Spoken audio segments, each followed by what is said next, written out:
बच्चों नमस्कार। सब अच्छे हैं? ठीक है। हम रासायनिक अभिक्रिया के प्रकार पढ़ रहे थे। कई प्रकार की रासायनिक अभिक्रिया हमने पिछली वीडियोज़ में पढ़ ली है। आज हम नेक्स्ट प्रकार की अभिक्रिया पढ़ेंगे। अभिक्रिया का नाम है ऑक्सीकरण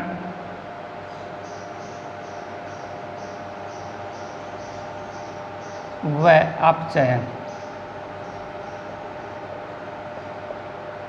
जैसे हमने ऊष्माक्षेपी और ऊष्माशोषी अभिक्रिया पढ़ी थी, दोनों एक दूसरे के विपरीत अभिक्रिया पढ़ी थी, उसी प्रकार से ऑक्सीकरण और अपचयन ये दोनों भी एक दूसरे के विपरीत अभिक्रिया हैं।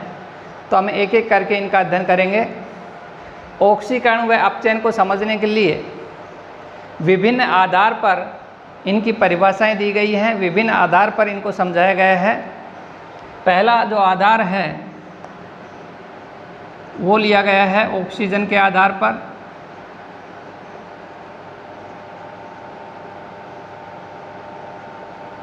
दूसरा आधार है हाइड्रोजन के आधार पर।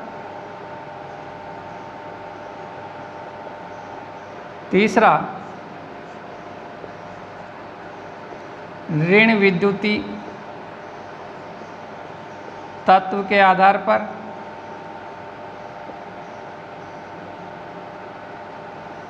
चौथा है धन विद्युतीय तत्व के आधार पर।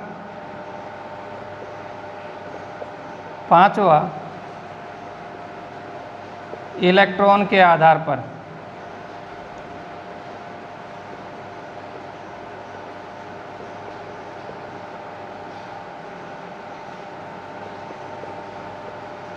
तो ये 5 आधार हैं।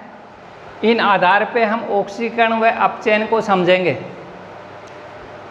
ऑक्सीजन का आधार, हाइड्रोजन का आधार, ऋण विद्युतीय तत्व के आधार पर, धन विद्युतीय तत्व के आधार पर और इलेक्ट्रॉन के आधार पर। तो हम सबसे पहले ले रहे हैं ऑक्सीजन के आधार पर। ऑक्सीजन के आधार पर ऑक्सीकरण किसे कहते हैं और अपचयन किसे कहते हैं, सबसे पहले हम ऑक्सीजन के आधार पर ऑक्सीकरण व अपचयन को समझेंगे।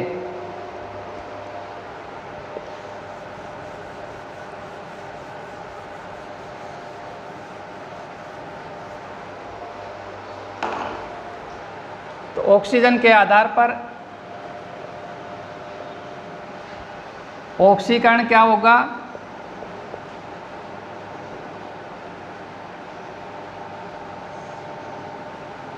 वे रासायनिक अभिक्रियाएं जिनमें किसी पदार्थ से ऑक्सीजन जुड़ती है, मीन्स ऑक्सीजन का जुड़ना। ऑक्सीकरण का अर्थ होता है ऑक्सीजन का जुड़ना। परिभाषा क्या होगी? वे रासायनिक अभिक्रियाएं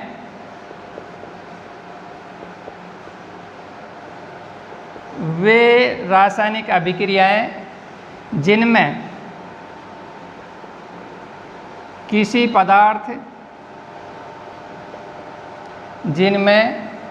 पदार्थ से ऑक्सीजन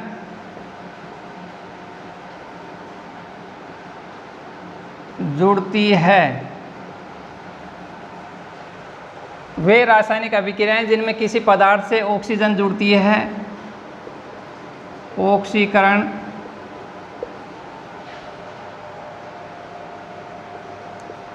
कहलाती है। तो जिन रासायनिक अभिक्रियाओं में किसी पदार्थ से ऑक्सीजन जुड़ जाए, इट मीन्स वे रासायनिक अभिक्रिया क्या कहलाएगी? ऑक्सीकरण अभिक्रिया कहलाएगी। फॉर एग्जाम्पल, जैसे हमारे पास एक पदार्थ है Mg, मैग्नीशियम। मैग्नीशियम की क्रिया यदि ऑक्सीजन गैस के साथ में होती है, मीन्स मैग्नीशियम का जब दहन होता है तो मैग्नीशियम का ऑक्साइड बनता है MgO। तो अभिक्रिया में आप देख रहे हो क्रिया कारक में एक पदार्थ मैग्नीशियम दूसरा पदार्थ ऑक्सीजन और क्रियाफल में मैग्नीशियम से ऑक्सीजन जुड़ गया। इट मीन्स इस रासायनिक अभिक्रिया में पदार्थ से ऑक्सीजन जुड़ी है, मैग्नीशियम से ऑक्सीजन जुड़ गई है। तो अभिक्रिया में काम क्या हुआ? ऑक्सीजन जुड़ने का काम हुआ, इसलिए ये अभिक्रिया क्या होगी? आपकी ऑक्सीकरण अभिक्रिया होगी। तो जिन रासायनिक अभिक्रियाओं में ऑक्सीजन जुड़ती है उन्हें हम ऑक्सीकरण अभिक्रिया कहते हैं। इसी प्रकार से एल्यूमिनियम Al ऑक्सीजन से यदि क्रिया होती है तो एल्यूमिना बनता है।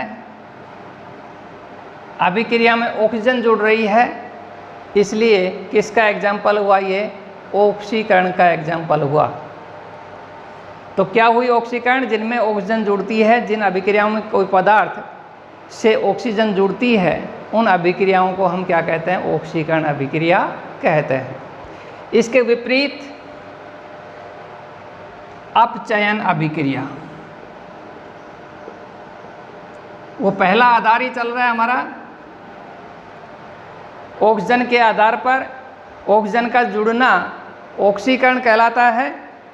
अपचयन विपरीत अभिक्रिया है ऑक्सीकरण की, तो हम लिखेंगे ऑक्सीजन का हटना। ऑक्सीजन का हटना, ऑक्सीजन का जुड़ना ऑक्सीकरण, ऑक्सीजन का हटना अपचयन। परिभाषा क्या होगी? वे रासायनिक अभिक्रियाएं, वे रासायनिक अभिक्रियाएं जिनमें पदार्थ से ऑक्सीजन हटती है, जिनमें पदार्थ से ऑक्सीजन हटती है, अपचयन कहलाती है। पदार्थ से ऑक्सीजन का हटना अपचयन होता है। एग्जाम्पल KClO3 पोटेशियम क्लोरेट को जब गर्म किया जाता है, पोटेशियम क्लोरेट का अपघटन होता है और पोटेशियम क्लोराइड का अपघटन होने से पोटेशियम क्लोराइड बनता है, KCl प्लस ऑक्सीजन गैस बनती है। तो अभिक्रिया में आप देख रहे हो पोटेशियम क्लोरेट अपघटन होने से KCl बना प्लस ऑक्सीजन गैस बनी। इट में से एक पदार्थ था और इस पदार्थ से ऑक्सीजन क्या हो गई? अलग हो गई, ऑक्सीजन हट गई। तो ऑक्सीजन का हटना क्या कहलाता है? अपचयन कहलाता है। तो ये अभिक्रिया आपकी क्या होगी? अपचयन। तो इस प्रकार से ऑक्सीजन के आधार पे हम ऑक्सीकरण और अपचयन को समझ सकते हैं। ऑक्सीजन का जुड़ना, जुड़ गई, ऑक्सीकरण। ऑक्सीजन का हटना, ऑक्सीजन आपको अलग दिख रही है, क्या कहलाएगा? अपचयन। तो ये पहला आधार था। ऑक्सीजन के आधार पर हम ऑक्सीकरण और अपचयन को इस प्रकार से समझ सकते हैं। नेक्स्ट दूसरा आधार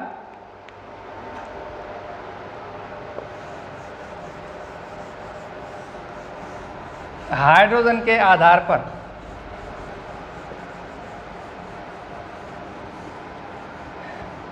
हाइड्रोजन के आधार पर, तो हम हाइड्रोजन के आधार पर ऑक्सीकरण और अपचयन को समझेंगे।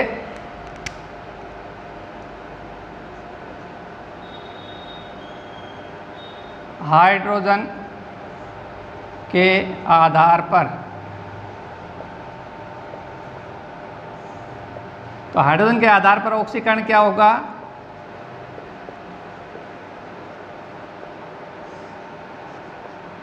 हाइड्रोजन के आधार पर ऑक्सीकरण क्या होगा?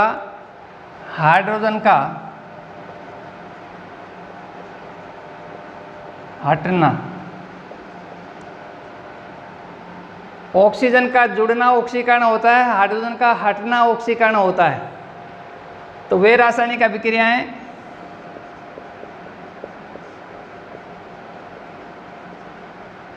जिनमें किसी पदार्थ से हाइड्रोजन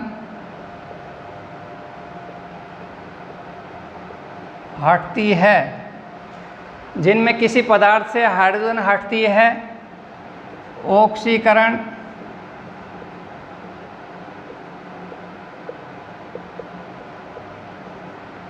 कहलाती है। किसी पदार्थ से हाइड्रोजन हटती है, ऑक्सीकरण कहलाती है। For example ethanol,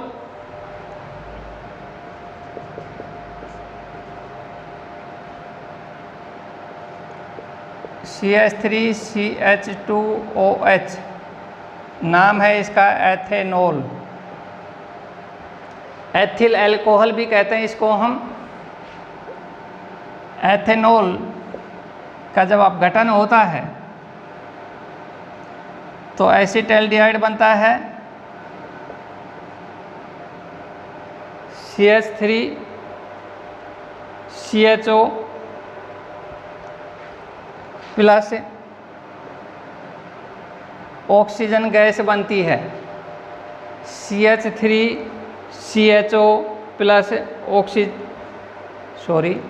CH3CHO plus hydrogen gas बनती है। तो अभिक्रिया में आप देख रहे हो एथेनॉल से एसिटाल्डिहाइड बना,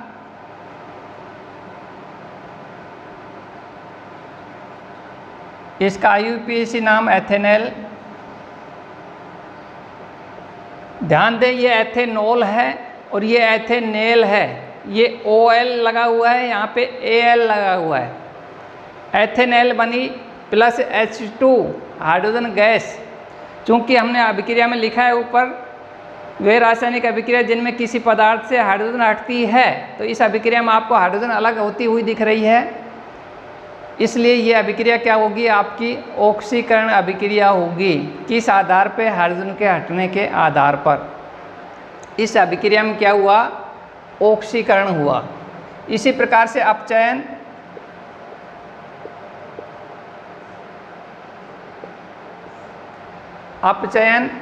तो यहाँ पे हाइड्रोजन का हटना ऑक्सीकरण था, इसका विपरीत क्या होगा? हाइड्रोजन का जुड़ना।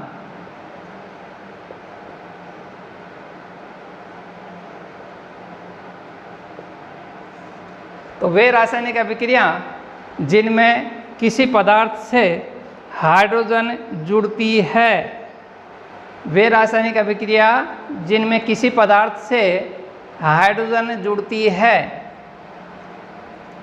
वे रासायनिक अभिक्रिया जिनमें किसी पदार्थ से हाइड्रोजन जुड़ती है,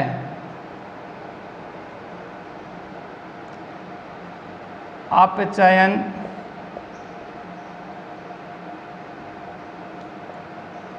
कहलाती है। एग्जाम्पल C2H4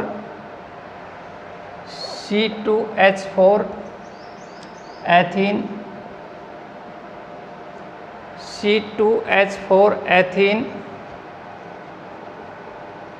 हाइड्रोजन से क्रिया हुई और बना C2H6 एथेन। C2H6 बन गया एथेन। चूँकि अभिक्रिया में एथीन से हाइड्रोजन जुड़ गई, जिससे क्या बना? एथेन बना। तो एथेन गैस बन गई है, इसलिए एग्जाम्पल हुआ किसका? अपचयन का, हाइड्रोजन का जुड़ना, अपचयन, हाइड्रोजन का हटना, ऑक्सीकरण। तो हमने ये दो आधार पढ़े, ऑक्सीजन के आधार पर और हाइड्रोजन के आधार पर हमने ऑक्सीकरण और अपचयन को पढ़ा। इन दोनों आधार को सम्मिलित करके भी हम लिख सकते हैं, तीनों आधार को एक साथ भी हम लिख देंगे, चारों आधार को एक साथ भी हम लिख सकते हैं और पांचों आधार को हम एक साथ भी लिख सकते हैं। तो हम पहले इन दोनों आधार को देखें। दोनों की यदि हम एक साथ लिखना हो, हमारे पेपर में आ जाए कि ऑक्सीजन व हाइड्रोजन के आधार पर ऑक्सीकरण व अपचयन अभिक्रिया किसे कहते हैं, तो दोनों कंबाइंड रूप से हम कैसे लिखेंगे? सबसे पहले हम लिखेंगे ऑक्सीकरण। जैसे समझ लें, ऑक्सीकरण लिखना है या तो हम इस प्रकार से अलग अलग आधार से लिख सकते हैं, अलग अलग प्रकार से, और यदि हमें कंबाइंड रूप से लिखना है, कंबाइंड रूप से समझना है, तो हम क्या लिख सकते हैं? ऑक्सीकरण, हमने ऑक्सीजन के आधार पर क्या लिखा था? ऑक्सीजन का जुड़ना। हमने क्या लिखा था? ऑक्सीजन का जुड़ना। तो वे रासायनिक अभिक्रिया जिनमें ऑक्सीजन जुड़ती है या हाइड्रोजन हटती है, ऑक्सीजन जुड़ती है या हाइड्रोजन हटती है, ये हाइड्रोजन हट रही है यहाँ पे, तो वे रासायनिक अभिक्रिया जिनमें ऑक्सीजन जुड़ती है या हाइड्रोजन हटती है क्या कहलाती है? ऑक्सीकरण कहलाती है। हाइड्रोजन हटती है या ऑक्सीजन जुड़ती है क्या कहलाती है? ऑक्सीकरण कहलाती है। इसी प्रकार से अपचयन में हमने क्या पढ़ा? ऑक्सीजन का हटना या हाइड्रोजन का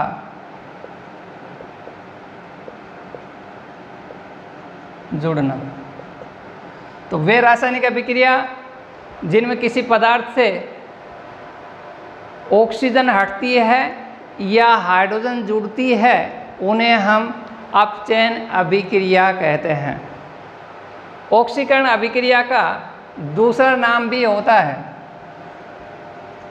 उपचयन। ऑक्सीकरण अभिक्रिया को हम उपचयन अभिक्रिया भी कहते हैं। अब हम तीसरे आधार पे ऑक्सीकरण और अपचयन को समझेंगे। तीसरा आधार है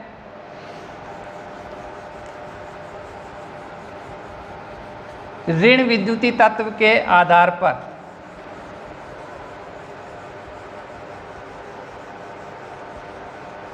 ऋण विद्युतीय तत्व के आधार पर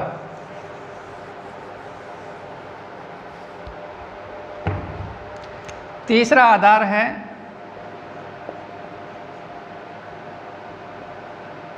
ऋण विद्युतीय तत्व के आधार पर। देखिए हम कैसे जानेंगे, कैसे ध्यान रखेंगे इस चीज़ को। ऋण विद्युतीय तत्व नाम आया है, आप एक इस कॉम्बिनेशन से याद रखें कि ऑक्सीजन जो है आपकी, ऑक्सीजन स्वयं एक ऋण विद्युतीय है। ऑक्सीजन एक ऋण विद्युतीय तत्व है। तो हमने ऑक्सीजन के आधार पे जो परिभाषा लिखी थी उसी प्रकार की परिभाषा हम यहाँ पे लिखेंगे। वहाँ जो शब्द हमने ऑक्सीजन काम में लिया है उसके स्थान पे हम ऋण विद्युतीय तत्व काम में ले लेंगे। अर्थात ऑक्सीजन के अतिरिक्त अन्य कोई भी ऋण विद्युतीय तत्व की स्थिति भी वही होगी जो ऑक्सीजन की स्थिति है। अर्थात ऑक्सीजन के आधार पे हमने ऑक्सीजन का जुड़ना ऑक्सीकरण कहा था, तो यहाँ हम क्या कहेंगे? ऋण विद्युतीय तत्व का जुड़ना ऑक्सीकरण होगा। तो परिभाषा क्या होगी? वे अभिक्रियाएं जिनमें किसी पदार्थ वे अभिक्रियाएं जिनमें किसी पदार्थ से ऋण विद्युतीय तत्व जुड़ता है। किसी पदार्थ से ऋण विद्युतीय तत्व जुड़ता है उन्हें हम ऑक्सीकरण अभिक्रिया कहते हैं। उन्हें ऑक्सीकरण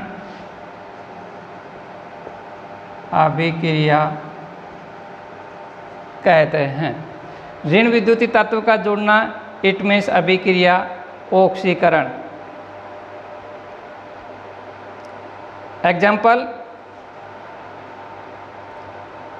एग्जाम्पल में लिखें,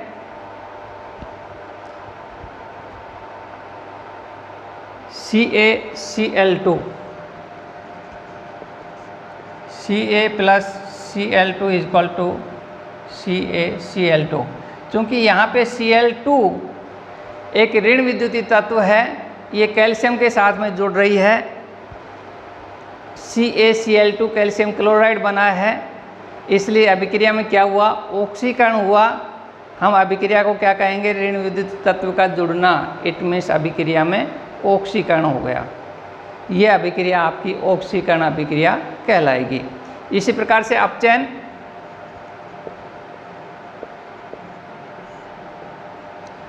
वे अभिक्रियाएं जिनमें किसी पदार्थ से, वे अभिक्रियाएं जिनमें किसी पदार्थ से धन विद्युतीय तत्व,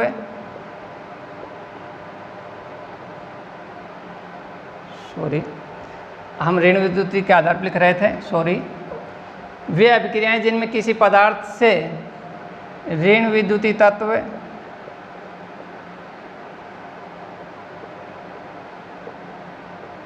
हटता है, वे अभिक्रियाएं जिनमें किसी पदार्थ से ऋण विद्युतीय तत्व हटता है, अपचयन अभिक्रियाएं कहलाती हैं। तो ऋण विद्युतीय तत्व का हटना अपचयन और ऋण विद्युतीय तत्व का जुड़ना क्या कहलाएगा, ऑक्सीकरण। एग्जाम्पल, ऋण विद्युतीय तत्व का हटना MgCl2 is equal to Mg plus Cl2, MgCl2 is equal to Mg plus Cl2। इस प्रकार से ऋण विद्युतीय तत्व जो है हट रहा है। Cl2 ये एक ऋण विद्युतीय तत्व है, ये हटा, इट मीन्स अभिक्रिया क्या कहलाएगी, आपकी अपचयन अभिक्रिया कहलाएगी। तो ऋण विद्युतीय तत्व का जुड़ना ऑक्सीकरण, ऋण विद्युतीय तत्व का हटना अपचयन। नेक्स्ट, चौथे प्रकार की धन विद्युतीय तत्व के आधार पर, चौथे प्रकार की अभिक्रिया, चौथा आधार ऑक्सीकरण और अपचयन को समझने के लिए धन विद्युतीय तत्व के आधार पर।